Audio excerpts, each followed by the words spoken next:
What if everything you knew about the luxurious life of lords and ladies was actually a golden cage with invisible bars?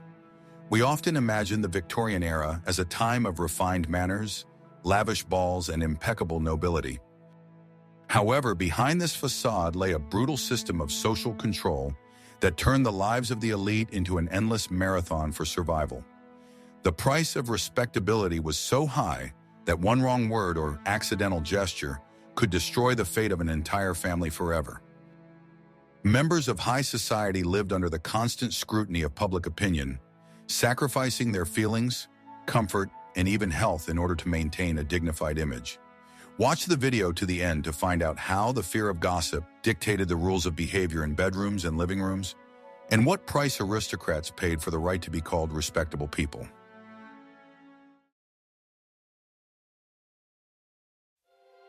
What I am about to show you was forbidden to discuss in decent society in those years, but it was the basis of their lives. Respectability in the Victorian era was not just a character trait, but a binding social contract that could not be broken. Every member of the elite was taught from childhood the art of total self-control, turning their everyday life into a continuous performance. Emotions were considered a sign of weakness or low birth, so gentlemen and ladies always had to maintain a mask of composure. Even in moments of deep personal grief or great joy, a person was obliged to adhere to strict etiquette. Public displays of emotion were considered vulgar and unworthy of high rank. The aristocrat's home ceased to be a fortress and became a stage where every servant could become an unwitting witness to the destruction of a reputation. The walls of houses literally had ears, as the army of servants was an integral part of everyday life, but at the same time, the main threat. Any family disagreement overheard behind closed doors could become the talk of London by evening through kitchen gossip. Therefore, even behind closed doors, spouses often communicated in an exaggeratedly polite and formal manner. Sincerity was sacrificed for the sake of the image of the ideal family that was projected to the outside world. This created unbearable psychological pressure, forcing people to be constantly on edge. Social visits were an essential tool for maintaining relationships, but they became a real torture with all their rules. There was a complex system of exchanging business cards, where every bent corner had its own hidden meaning. It was necessary to know exactly how long you could stay as a guest, what you could talk about, and how to sit properly. A mistake in the order of greetings could be taken as a mortal insult.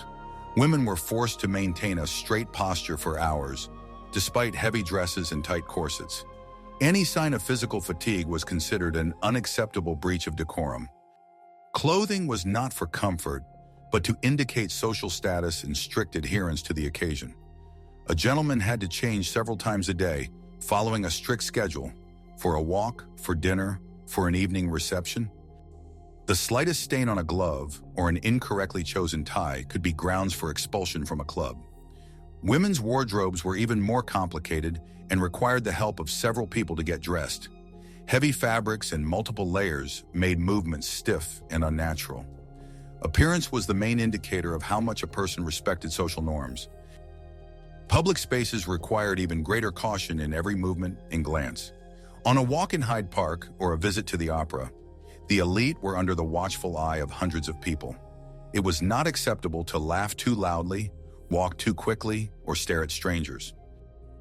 Every step was measured, and every greeting strictly corresponded to the rank of the acquaintance. The social hierarchy was observed with religious precision, and any familiarity was punished with instant condemnation. The ability to keep up appearances in any situation was considered the highest virtue of the time. Great attention was paid to speech and the topics that were permitted to be raised in conversation. Any mention of bodily functions, money in its crudest form, or personal details of everyday life was completely excluded from the lexicon. The use of euphemisms became a mandatory rule for anyone who aspired to be considered a respectable person. Reputation was a fragile asset that took decades to build and could collapse in a second. The fear of becoming the subject of caricatures in magazines or the topic of discussion in clubs haunted every member of the elite. People were willing to incur enormous financial expenses and personal sacrifices just to avoid the slightest hint of scandal. Respectability became a kind of religion, where the rules of propriety replaced the gods. Deviating from these rules meant social death and expulsion from one's usual circle of friends. The price of this dignified image was a quiet but constant internal catastrophe. The upbringing of children was also subject to strict standards for shaping future members of society. From an early age, they were taught to suppress their whims and show iron discipline in the presence of adults. Personal attachments between parents and children were often sacrificed to formal upbringing. A child was supposed to become a miniature copy of an adult aristocrat, deprived of spontaneity and childish immediacy. Those around them judged parents by their children's behavior in public, which added to the strictness of the upbringing process. The respectability of the family was forged in children's rooms through prohibitions and restrictions. Even religion in the lives of the elite often took on the formal character of a demonstration of piety. Going to church on Sundays was not so much a spiritual need as a social obligation. It was necessary to occupy one's pew in one's best clothes and demonstrate humility before God in front of the whole community. Charity also often served as a tool for strengthening the image of a respectable citizen. The true motives behind one's actions were irrelevant. What mattered was how they were interpreted by those around them. Faith became another item on the long list of requirements for respectability. In concluding this overview, it is important to understand that the Victorian elite voluntarily put these chains on themselves. They believed that it was this rigid structure that kept the world from chaos and moral decay. However, behind the glitter of diamonds and impeccable manners often lay deeply unhappy and lonely people. Do you think such an ideal picture was worth the loss of personal freedom and sincerity in relationships? Write your opinion in the comments and be sure to subscribe to our channel so you don't miss new videos about the secrets of history. Are you ready to learn the truth about what happened in Victorian homes when the candles went out? Behind impeccable public behavior often lay deep psychological trauma and suppressed desires. Women in high society lived in a state of constant information vacuum and severe restrictions. They were forbidden from knowing about many aspects of real life in order to maintain their so-called angelic purity. This meant that many ladies were completely unprepared for married life and faced harsh realities without any preparation. Respectability required them to be perfect wives, but deprived them of the right to a full understanding of the world. Men from the elite were also under pressure from double standards and strict expectations. They were required to be a bastion of honor and financial stability, even if their affairs were going from bad to worse. Admitting to financial difficulties meant losing the trust of creditors and respect in society. Therefore, many gentlemen spent years imitating wealth, incurring huge debts in order to maintain their accustomed lifestyle. They could not change their occupation or engage in trade, as this was considered unworthy of their status. Living in debt for the sake of respectability was commonplace for many aristocratic families. Family dinners became a test of knowledge of hundreds of rules for handling cutlery and serving. The atmosphere at the table was one of strict control, where every movement of a knife or fork was important. Children often dined separately so as not to disturb the solemnity of the adults' meal with their presence. Conversations were kept to neutral topics, such as the weather or news from the society pages. Personal problems were never discussed, even if the family was on the verge of disaster. Under such conditions, eating became not a pleasure, but a ritual of confirming one's status. The system of social visits and satin days created a strict schedule that could not be deviated from. A lady had to receive guests at strictly defined hours, otherwise she could be considered uneducated or arrogant. Absence from an important reception without a valid reason was perceived as a personal insult to the hosts. The social calendar was scheduled months in advance, leaving no time for personal space or rest. The elite were slaves to their own invitations, afraid of missing an important event. The constant pursuit of being present in the right places was physically and mentally exhausting. Marriage in high society was rarely based on personal affection and was almost always a strategic alliance. Parents carefully chose partners for their children based on the size of the dowry and the purity of the family tree. The respectability of the union was more important than the happiness of the future spouses, as marriage united two fortunes and two names. Divorce was considered an indelible disgrace that closed the doors to all respectable homes for both partners. Therefore, people lived in unhappy marriages for decades, maintaining the appearance of well-being for the sake of social peace. Secret infidelities occurred, but the main rule was the absence of public scandal. Letters from that period are masterpieces of understatement and flowery language. Victorians rarely wrote directly about their feelings, preferring to use complex metaphors. Even in personal correspondence, rules of etiquette were observed, as letters could be read by strangers. There was a constant danger that personal thoughts would become the subject of ridicule or blackmail. The written word was considered legal proof of decency or lack thereof. Therefore, correspondence was as formal as personal communication in drawing rooms. The price of a decent image was often expressed in serious health problems, which were customary to hide. Women suffered from deformation of internal organs due to the constant wearing of corsets, but it was not customary to complain about it. Fainting was considered a sign of a delicate nature, not a consequence of oxygen deprivation or exhaustion. Men hid the effects of stress by drinking strong drinks in their clubs, where the rules were slightly less strict. Any physical ailment not associated with a noble disease was hushed up. It was necessary to be ill beautifully and unnoticeably to those around you. The attitude towards money was paradoxical. One had to have a lot of it, but talking about it was considered bad form. Direct questions about income or the cost of things were absolutely excluded from conversation. The elite lived in a world where wealth had to appear to be a natural state that required no effort to maintain. Any form of work other than managing an estate or serving in parliament was frowned upon. This created a situation where people were forced to imitate idleness, even if their financial situation required active action. Respectability dictated a style of consumption that often did not correspond to real possibilities. Public scandals were the main fear of the Victorian elite, and any means were used to prevent them. There were entire mechanisms for covering up in cases of indecent behavior by family members. Relatives who committed misdeeds were often sent to remote colonies or confined to estates. The family was willing to sacrifice one of its members to preserve the reputation of the rest. Respectability required cruelty towards those who could not stay within the bounds of what was permissible. The collective survival of the clan took precedence over individual fate. In the next chapter, you will learn how aristocrats managed to lead double lives and why their secrets were so dangerous to society. How difficult do you think it was to maintain such a level of self-control every day throughout one's life?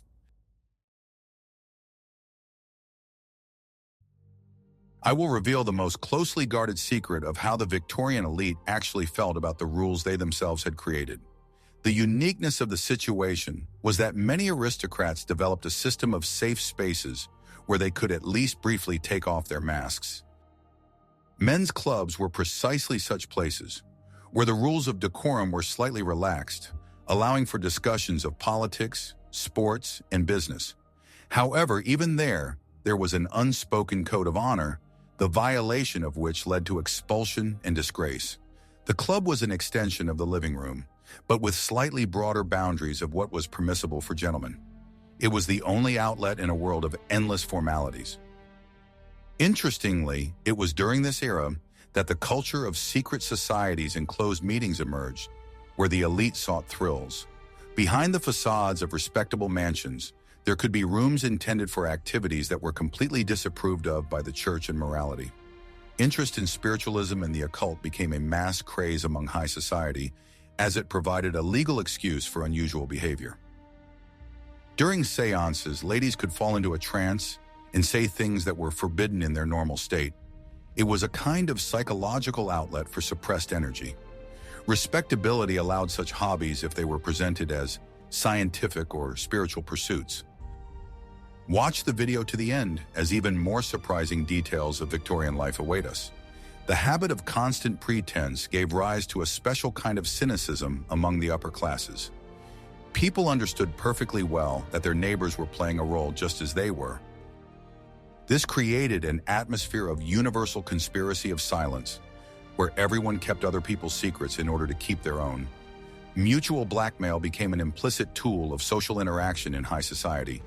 As long as everyone observed outward decorum, their inner sins remained a private matter. Fear of publicity forced the elite to pay huge sums to lawyers and intermediaries to settle delicate matters. There was a whole market for services to conceal illegitimate children, card debts, and dubious connections.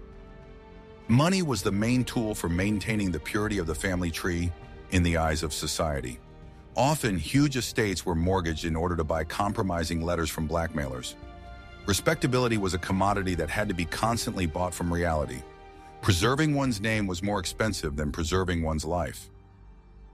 Interestingly, even in their intimate lives, spouses often adhered to formalities that seem absurd today.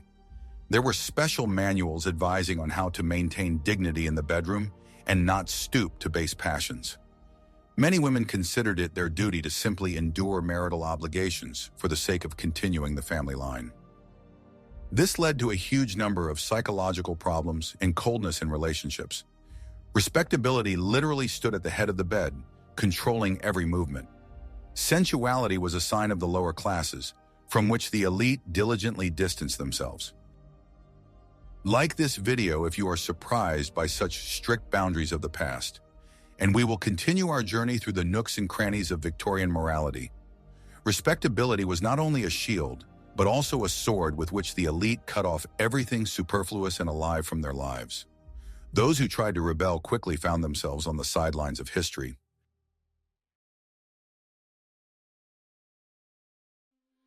What if I show you a time machine and we take a look inside the wardrobe of a Victorian lady? The number of layers of clothing a woman had to wear was the first physical barrier to any spontaneity. Underwear, shirts, a corset, several petticoats, a crinoline or bustle, and only then the dress itself. Shoes were often tight, as small feet were considered a sign of aristocracy. Every movement of a gentleman was slow and solemn, simply because the clothes did not allow him to move otherwise. Appearance dictated behavior, not the other way around. The attitude towards hygiene was peculiar and also subject to the rules of propriety.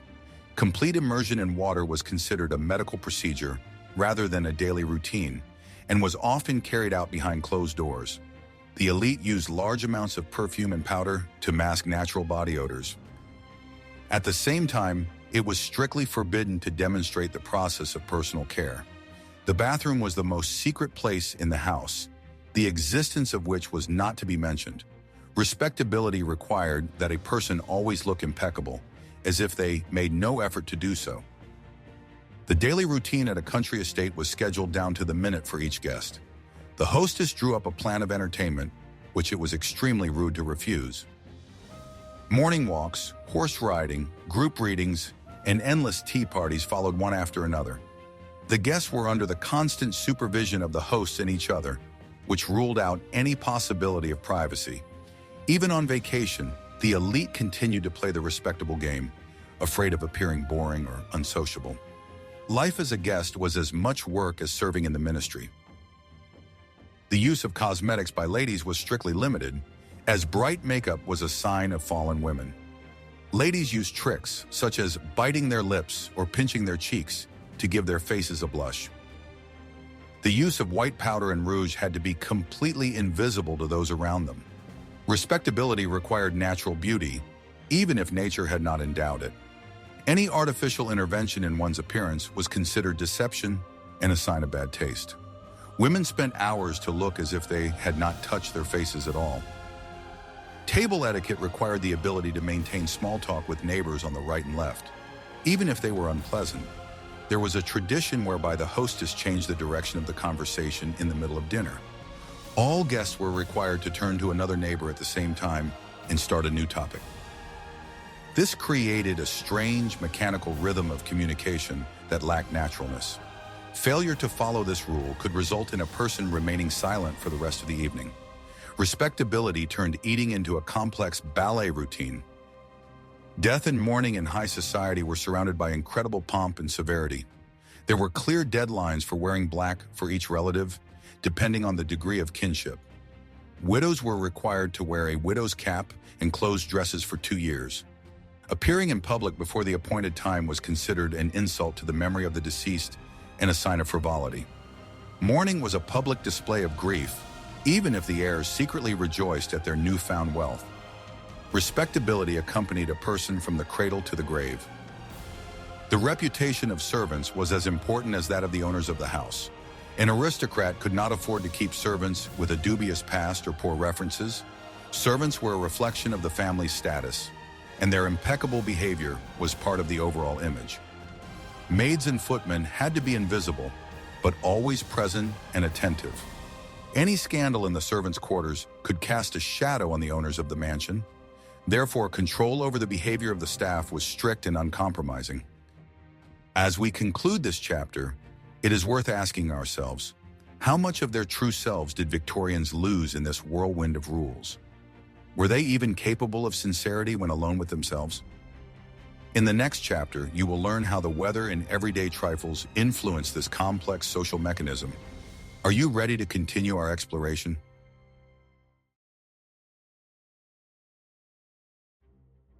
Victorian mansions, for all their outward grandeur, were often cold and uncomfortable places. It was virtually impossible to heat the huge halls with high ceilings using the available fireplaces. The elite lived in conditions of constant drafts and low temperatures inside their own homes. However, such semi-darkness also meant constant strain on the eyes when reading or sewing. Victorians spent their evenings in twilight, which gave their lives a special, melancholic tone. Respectability in such conditions required the ability to move gracefully and confidently, even in poor light.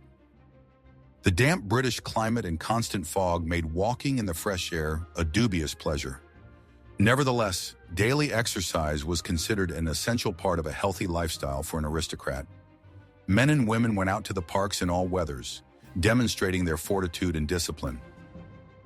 Wet dress, hems, and chilled feet were a familiar reality for society ladies. After such walks, immediate changing of clothes was required, which started the cycle of work for the servants all over again.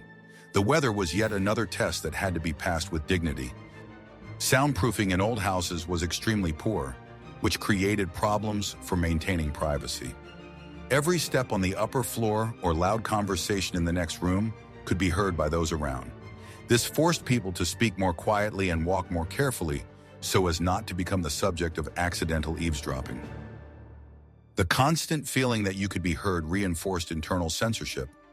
Respectability required silence and the absence of loud noises that could disturb the peace of the home. Life in a mansion was like living in a library. The smell in Victorian cities, including London, was a serious test for the refined sense of smell of the elite. Problems with sewage and smoke from hundreds of thousands of fireplaces created a heavy atmosphere. Aristocrats used aromatic salts and perfumed handkerchiefs to shield themselves from the unpleasant smells of the streets. Admitting the existence of this smell aloud was considered vulgar and inappropriate. People pretended to live in a world of fragrant roses, ignoring the reality outside their windows. Respectability was a kind of filter that blocked out the unpleasant aspects of city life. The huge amount of textiles in the interior, heavy curtains, carpets, and furniture upholstery, collected dust and retained moisture. This created a specific old house smell that was familiar to contemporaries. Cleaning such rooms was an endless and arduous task performed by an army of servants. The elite lived among layers of lush fabric, which served as a symbol of wealth, but was extremely impractical. The respectability of the interior was more important than its hygiene or comfort. A person's surroundings had to be overwhelming in their monumentality and luxury. The use of lead white and arsenic in the production of wallpaper and paints was common practice at the time. Aristocrats literally lived surrounded by toxic substances that slowly undermined their health. Green wallpaper containing arsenic was at the height of fashion, despite periodic reports of poisoning. Respectability demanded following fashion, even if it was deadly dangerous. People preferred to suffer from unknown causes rather than give up beautiful decor in their homes. Victorian aesthetics were often built on dangerous components. The transportation of the time, carriages and coaches, was bumpy and did not protect against the cold and dust of the roads. Long trips to country estates turned into exhausting journeys that required patience. Nevertheless, it was necessary to arrive at the destination looking fresh, without any signs of travel fatigue. Women used special veils and dust covers to protect their outfits from dirt. The trip was another ritual where one had to keep up appearances in front of those who were waiting. Respectability knew no rest, even when traveling on rough roads. The concept of personal space in the modern sense was almost non-existent for the elite. A person was always either surrounded by family, under the supervision of servants, or in the company of acquaintances. Even in the bedroom, a lady was assisted by a maid and a gentleman by a valet. This lack of privacy forced people to constantly control their thoughts and gestures. Respectability was total, leaving no room to simply be oneself. The constant presence of witnesses disciplined better than any laws. It is interesting how these everyday trifles shape the character of an entire generation, making them incredibly resilient and at the same time closed off. Every detail of everyday life was a brick in the wall, separating the elite from the rest of the world. This wall was both a protection and a prison for those inside.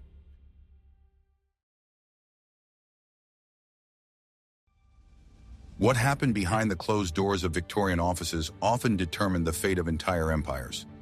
Information was the main resource, and the ability to keep secrets was the key to survival in high society. There was an unspoken code of honor that forbade revealing the secrets of one's circle to representatives of other classes or to the press. Respectability was a collective responsibility. If one member of the elite committed a shameful act, the shadow fell on everyone. This forced people to unite to hide the truth, creating an impenetrable wall around their affairs. Collective silence was the most powerful weapon of the aristocracy.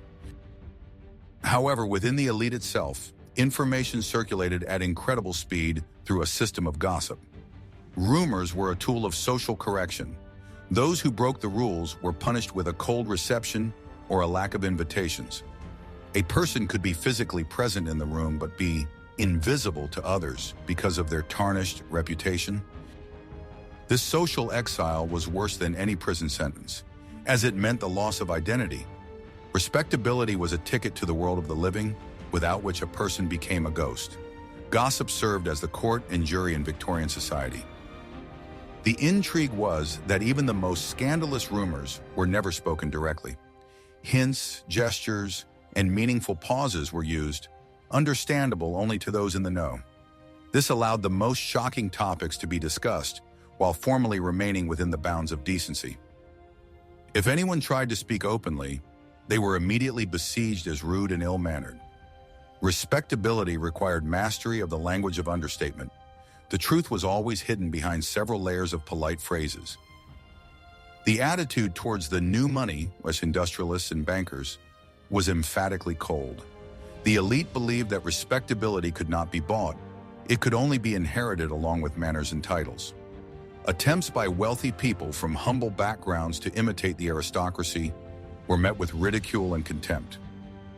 It took generations of impeccable behavior for a family to be finally accepted as one of their own. Respectability was a caste mark that separated the old blood from everyone else. It was a battle to preserve exclusivity in a changing world. Public trials for libel or divorce became the main events of the season. The whole country eagerly watched as the dirty laundry of the elite was aired in public. For those involved in such trials, it was a complete ruin of their lives, even if they won the case.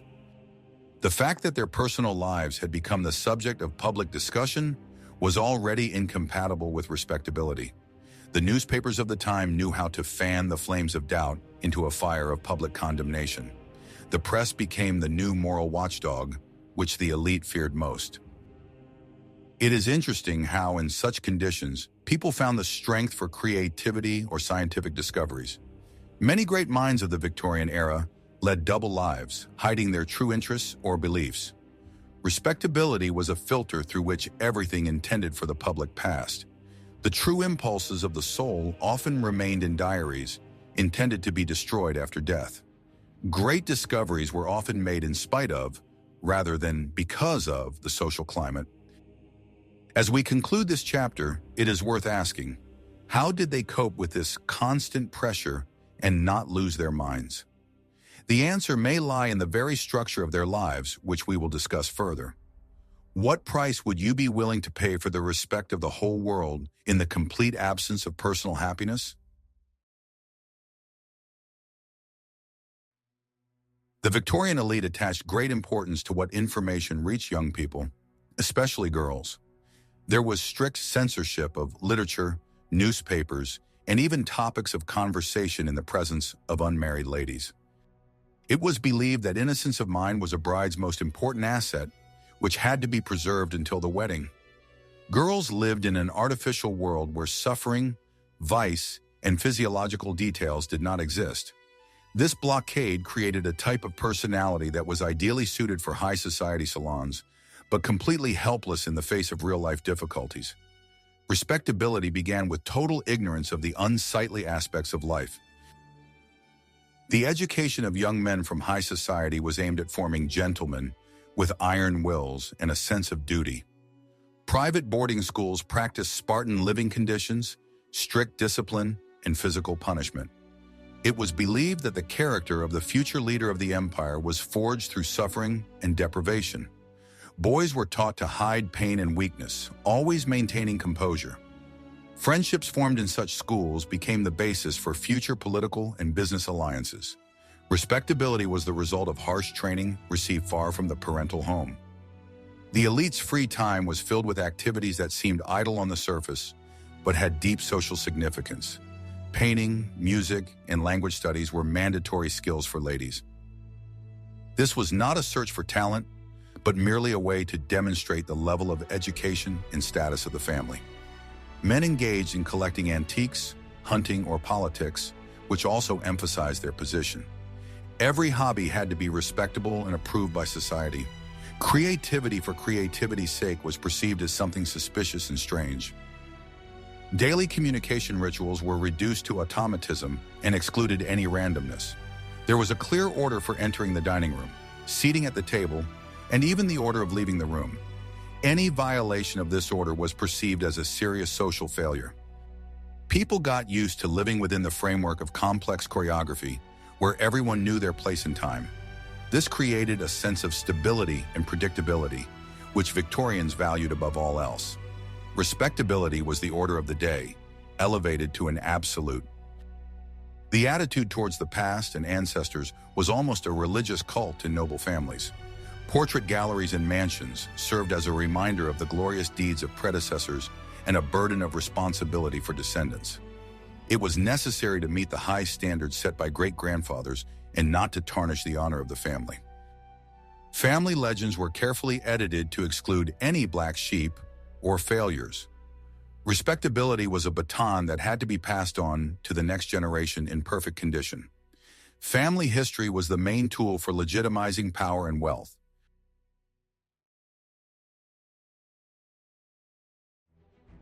Behind the luxurious lifestyle of the elite was a huge staff of servants whose lives were subordinated to the interests of their masters. Servants worked 16-18 hours a day, often living in tiny, poorly ventilated rooms under the roof or in basements. The paradox was that the respectability of the masters required the absolute invisibility of those who provided it. Footmen and maids had to appear as if by magic and disappear immediately after completing their tasks. The masters often treated the staff as part of the interior, ignoring their personal problems or fatigue. Respectability was built on the invisible labor of hundreds of thousands of people. Economy within wealthy homes often took strange forms, hidden from prying eyes. The owners could spend fortunes on balls and receptions, but at the same time strictly limit spending on heating or food for servants. Even in the most distinguished families, every candle and every pound of flour in the pantry was accounted for. Travel abroad, especially to Europe, was an important part of the elite's life and was called the Grand Tour.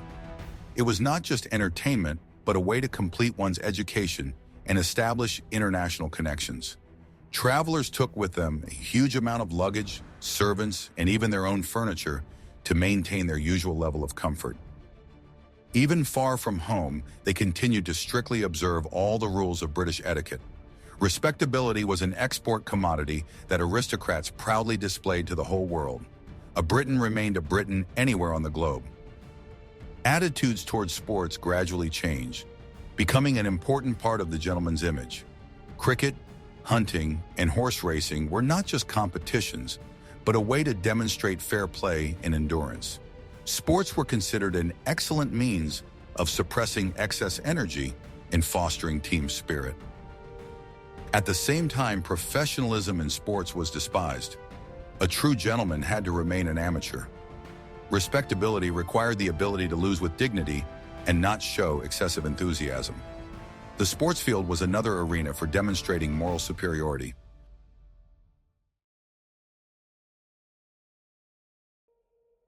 By the end of Queen Victoria's reign, the world was changing rapidly, but the elite continued to cling to their rules with redoubled force. The emergence of new technologies, such as the telephone and the automobile, was initially viewed with great suspicion as a threat to privacy and etiquette. Aristocrats feared that the speed of communication would destroy the solemn rhythm of their lives. They tried to integrate new innovations in such a way that they did not disrupt the usual hierarchy and distance. Respectability tried to adapt to the age of speed while maintaining its sluggishness. The old world desperately resisted the coming future. Social movements and demands for greater rights for women and workers began to undermine the foundations of the elite's exclusivity. The aristocracy felt the ground slipping away from under their feet and responded with even greater secrecy and formalism. Observing the rules of decorum became a way to shield oneself from the growing chaos of the outside world. The more unstable the situation in the country became, the more strictly the rituals within the salons of high society were observed. Respectability became the last bastion of the declining class in the struggle for influence. Symbols of status became more important than real power. Changes in fashion also reflected tectonic shifts in society. Dresses became slightly lighter, and the rules of etiquette slightly less rigid. However, the core of Victorian values remained unchanged for decades. Respect for tradition, suppression of emotions, and the priority of public duty over personal happiness continued to define the lives of the nobility. Even at the beginning of the 20th century, many continued to live according to the precepts of their ancestors, ignoring the changes. Respectability was an inertia that could not be stopped instantly. The era faded slowly, leaving a deep mark on culture. The legacy of Victorian respectability is still felt in British society and world culture.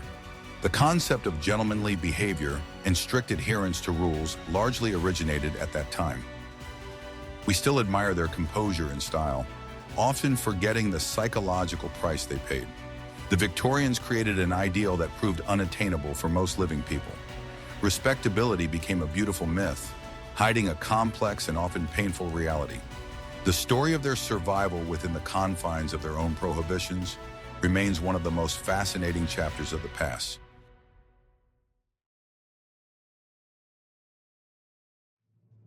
Summing up our research, we can say that respectability was both the highest good and the heaviest burden for the Victorian elite. It gave them a sense of belonging to a select circle and justified their high position in society. But it also deprived people of the right to make mistakes, to be weak, and to have genuine closeness with those around them. Living in constant fear of gossip and condemnation shaped a particular type of character, resilient but closed off. This was the price they paid for the stability of their world and the preservation of the empire. Respectability was the glue that held Victorian society together.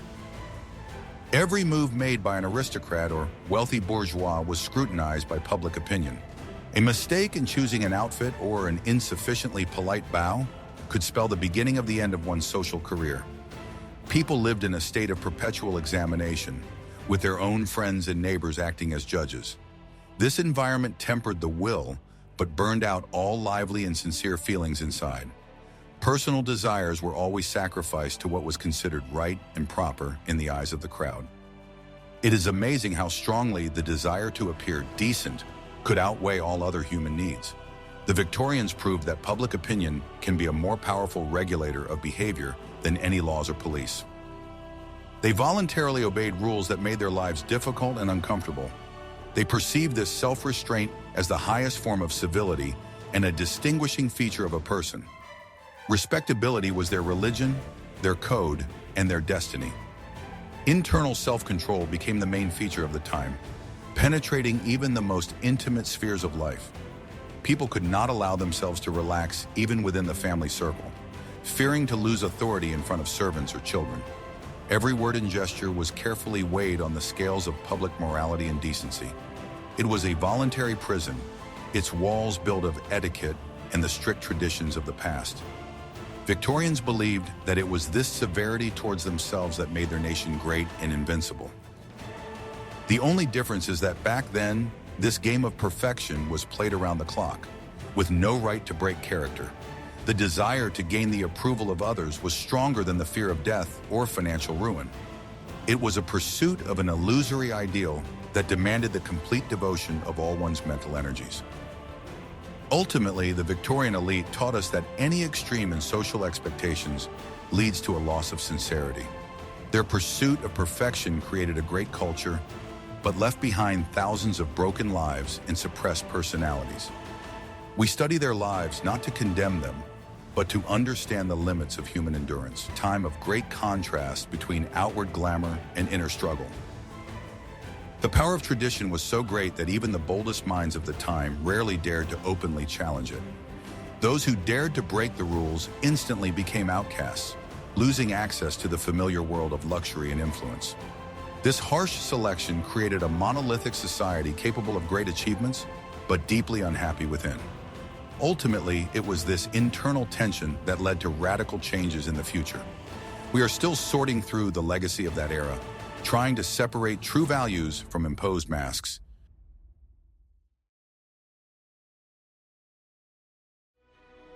We have completed our journey into the world of the Victorian elite, where every gesture and every word was filtered through the strictest respectability.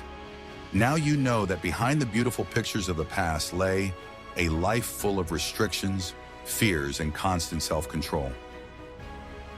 How do you think modern society, with its pursuit of perfect social media profiles, differs from Victorian drawing rooms? What topics from everyday history would you like to explore in our next episodes? Share your ideas in the comments and be sure to subscribe to the channel so you don't miss any new exciting videos. Thank you for watching, and see you again in the labyrinths of history.